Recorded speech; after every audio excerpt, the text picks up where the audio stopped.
चलिए आज हम लोग डिस्कस करते हैं कल के question of the day, that is 26 जून के क्वेश्चन ऑफ द डे को। प्रीवियस 3-4 दिन से जितने question of the day they रहे थे उसमें थोड़ा सा करेक्ट आंसर नहीं आ रहा था बच्चों से। इसके लिए ये सबसे आसान फ्रिक्शन के फंडामेंटल थॉट प्रोसेस पे क्वेश्चन ऑफ द डे हमने दिया है, तो इसको देखते हैं। बहुत आसान है, इसमें बहुत सारे बच्चों ने, ऑलमोस्ट जितने बच्चों ने रिस्पांस दिया है सबका करेक्ट रिस्पांस है, 2 को छोड़कर, तो ये बहुत आसान है। चलो इसमें क्या है कि there is a horizontal metal plate जिसमें एक ऑब्जेक्ट को कांस्टेंट वेलोसिटी से मूव कराने में एफ नॉट फोर्स की रिक्वायरमेंट होती है। तो यहाँ पर इससे हम ये बता सकते हैं कि इस एफ नॉट की वैल्यू म्यू एम जी के बराबर होगी, है ना।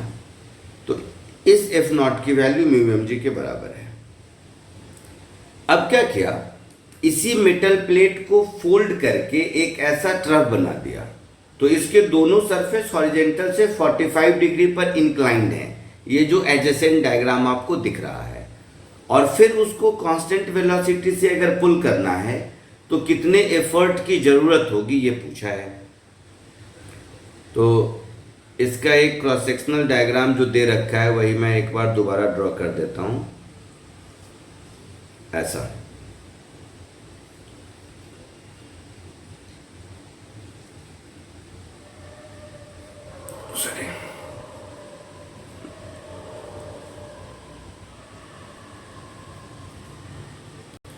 सो इसको फोल्ड करके इस तरह का एक ट्रफ बनाया और ये इसके दोनों साइड्स हॉरिजॉन्टल से 45 डिग्री पर इंक्लाइंड हैं।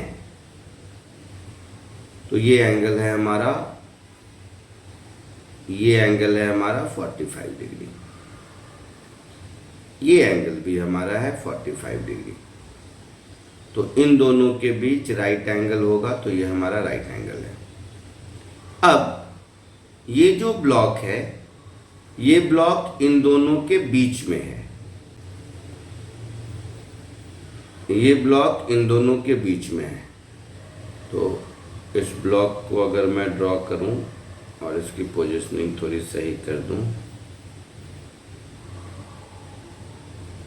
ऐसा समझ लीजिए दोनों कांटेक्ट में है। मैं कांटेक्ट में ड्रॉ नहीं कर रहा हूं ताकि आपको फ्री बॉडी डायग्राम दिखाई दे। अब क्या होगा कि दोनों इंक्लाइंड प्लेन, इस पर सब कुछ आइडेंटिकल है, तो इक्वल नॉर्मल रिएक्शन लगाएंगे। तो ये इंक्लाइंड प्लेन इस पर नॉर्मल रिएक्शन लगाया n, और ये वैल्यू हो गई mg cos 45। सिमिलरली दूसरा वाला इंक्लाइंड सरफेस इस पर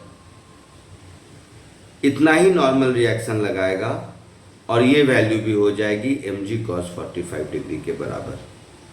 अब ड्यूरिंग मोशन ये सरफेस और ये सरफेस, ये दोनों सरफेस इस पर जो फ्रिक्शन फोर्स लगाएगा बैकवर्ड डायरेक्शन में, बैकवर्ड डायरेक्शन मतलब मैं इधर ड्रॉ करता हूं, वहां पर ड्रॉ करना मुश्किल है। तो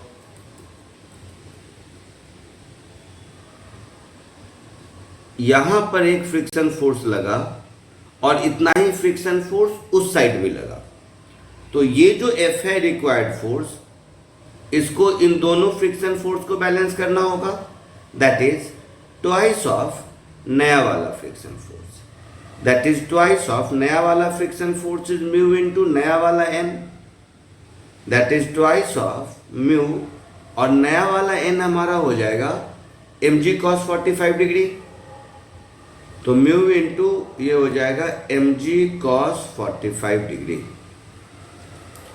cos 45 की वैल्यू 1/√2, तो ये हो जाएगा हमारा 2 म्यू इंटू mg इंटू 1/√2। तो ये हो गया √2 टाइम्स म्यू mg।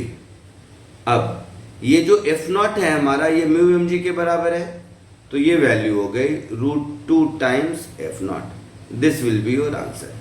सबसे आसान, छोटा सा, प्यारा सा वन लाइनर ओरली सॉल्व करने वाला ये क्वेश्चन ऑफ द डे था। चलिए कल मिलते हैं नए क्वेश्चन ऑफ द डे के साथ। बाय।